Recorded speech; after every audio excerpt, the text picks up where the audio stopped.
It's loud, unapologetic, and a fucking animal.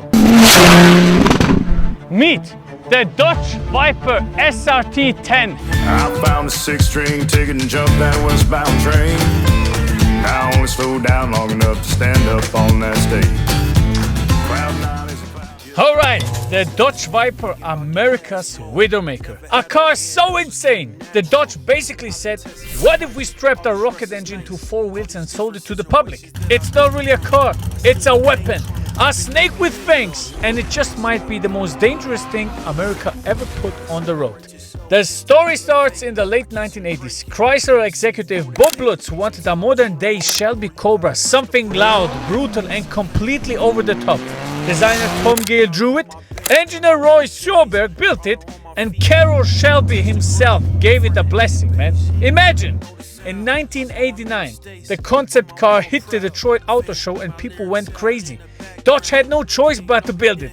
By 1992, the first Viper RT10 hit the streets, and it wasn't just a car, it was a middle finger to boring, man. You don't drive this car, you just hang on. It's like riding an atom bomb.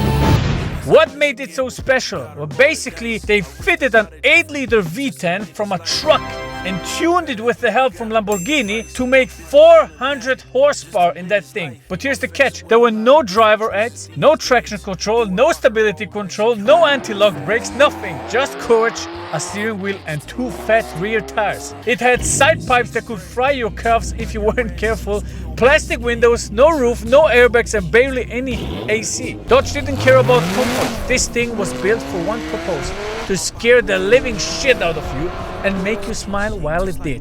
That's how it earned the name Widowmaker. If you disrespected it, it will spin you into a ditch before you could say, oh no!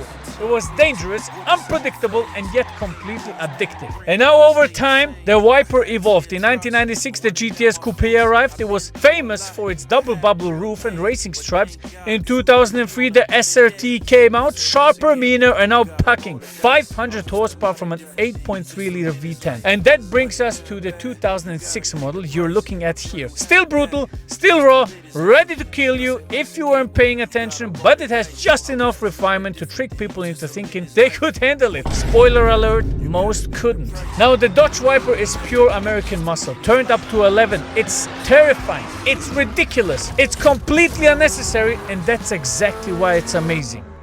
But let us talk about the Generation 3 Viper today, a car that came out in 2006 with 2 versions, Coupe and Roadster. This is the Roadster.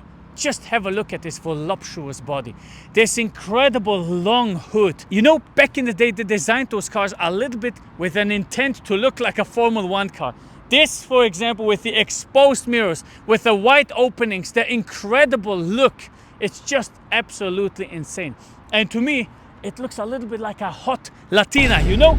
Exposed hips in the rear, that massive rear end, that booty that screams, yeah! And then obviously, to make it some sort of aerodynamic, they even have a fat diffuser down here to actually press it down. You know, spoilerless design on the outside, but a little bit of it on the rear and on the front. Now, interesting thing is this. You get a fat 8.4-liter engine that we're gonna check out right now. Now, to open the bonnet, you don't go in the interior like in a normal car. No, this is a Dodge Viper, and you need to be able to open the bonnet every single time. So if you start a fire, just pull on this latch, then you get a yellow button here that you have to pull too, and expose this. A massive 8.3-liter V10 engine producing 507 horsepower, 712 Newton meters of torque. If you dare to drive this thing with this incredible Trek-like manual gearbox, you should be able to accelerate from 0 to 100 kph in 3.9 seconds. That's insane for a car of 2006, especially with no traction control, no launch control, just pure driving. You had to be the driver. Now, to help you with this, they added something very interesting. They gave you rear-wheel drive with the biggest tires I've ever seen on a sports car. 345 millimeters in the rear end, limited slip differential, and you see it right. The exhaust pipe right next to the car. If you step inside, or you let your wife step inside, you will notice that it comes with a health warning, and that's no joke. Warning, serious injury can occur. Hot exhaust pipe below. Imagine burning your leg on this thing. You're fucked. The interior, Spartanic. Don't expect interior to be anything special. It's basically nothing. You don't have anything. You feel a little bit claustrophobic because the roof is very near to your head. The window is so low, you see like 15 centimeters above the steering wheel, and everything just screams focus on driving. The dials you have here, the climate control is driver oriented. This fat 6-speed manual gearbox. However, this is funny. You have leather seats that are actually very comfortable. You can adjust them manually, which is a little bit strange because the whole car is manual. The roof, the seats, the steering wheel, everything is manual. But when it comes to the pedal box, you can adjust the position electronically. Isn't that funny? Yeah, I had to make a stop real quick before we go on the test drive. Look at that. I filled it up, only 50 liters. That's insane. Anyway, let's continue with the review. I can tell you one thing. After driving it on the first couple of meters, this is without a doubt the scariest car I've driven. The reason is not really the power, okay? It is somewhat controllable when you're an experienced driver, but it's more the raw brutality of how this thing drives. The shifts, everything that happens is just so aggressive, you would not believe it. Let me show you what I mean.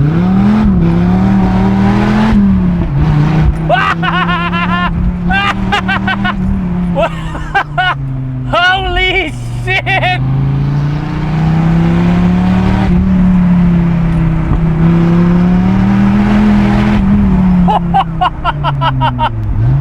You need so much balls to drive these things, you wouldn't even believe it.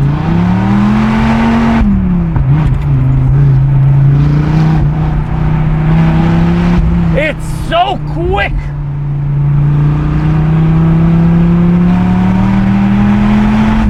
Wow! Holy! Oh my goodness! Friends, the throttle response is so unbelievably brutal.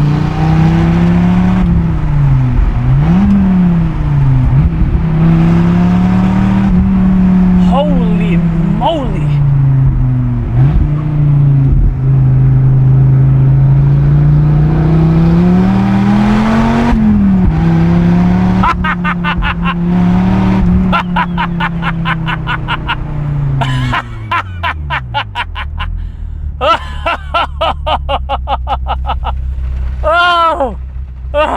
Oh my god. Oh my god, I need to stop for a second. You would never believe this. Okay? If I told you, you would not believe this. Holy shit, man. It's so unbelievably brutal. The throttle response is so immediate that you literally feel every single millimeter you do on the throttle. The engine responds immediately. The shifts are so hard to put in gear. The sound is so loud, it's really blowing into your ears since it's right underneath here. The exhaust pipe just killing your eardrums, man. The steering wheel response is beautiful. The way it turns in, no understeer and a little bit of oversteer. I can tell how they absolutely became the American heroes, those cars, because back in 1990, they were destroying Ferraris, they were destroying all of those cars. 1991, 1992, and 1990, they won Le Mans. And I can tell why. It truly drives amazing. It's just so absolutely brutal and unhinged that it scares you. It really scares. Like the way it accelerates. It's not acceleration, it's digging, yeah, just destroying the asphalt. Let me try to give an acceleration 0 to 100. Holy moly, this is insane. Okay. Power, power, power, power. 100.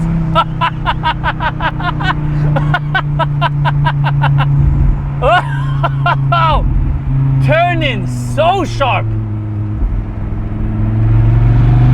Probably because of Michelin Pilot Sport Cup 2 tires. The owner is a very cool guy, I'm telling you.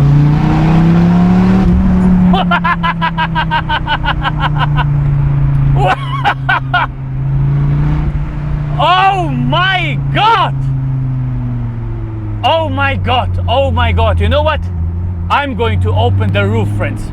I need to do it. I need full focus. Oh God, the way it turns in. Oh.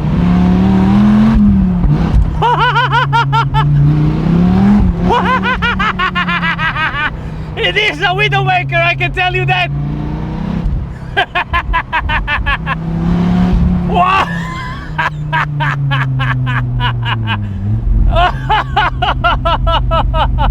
Oh God! Oh God! Ah! What is this? This truly is not normal. It's a shame that they discontinued this. Oh my goodness. Oh my goodness. Listen to that sound. Pure power.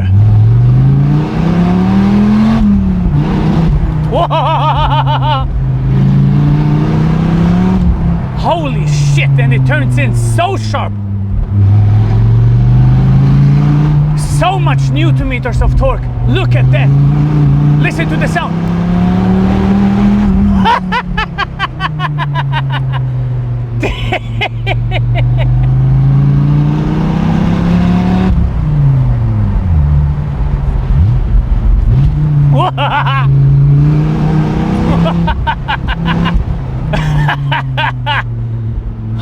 Holy shit, friends.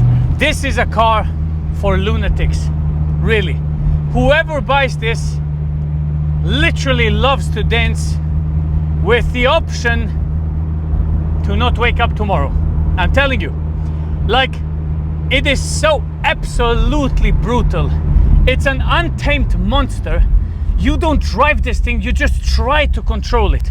The way it goes around corners, the way it pushes the throttle, the front how it responds, the suspension how it responds, the tires, you feel them gripping. The rear track is 345 millimeters, okay? You have a short wheelbase. The engine sits so far behind the front axle. It's just so brutal, friends. And what just adds to that incredible driving experience is how you put the gears in. You don't just slide them in, you punch them in, you know? So raw, so unhinged. Look at that.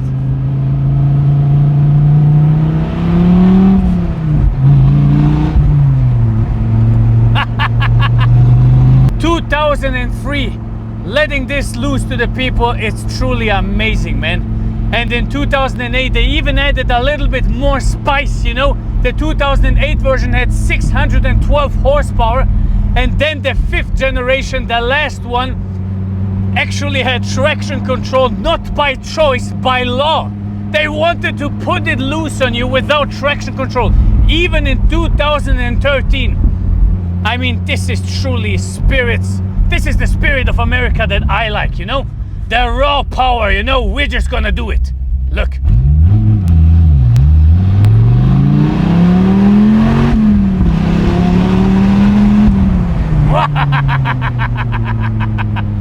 I absolutely love everything about this drive. Oh my God. And that was our Dutch Viper experience, friends. One of the craziest cars I've ever driven. You really have to tame the beast or it will kill you. It's basically like a lion for the road. Thank you very much for watching. Make sure to leave a like and subscribe. God bless you and see you on the next one. Goodbye.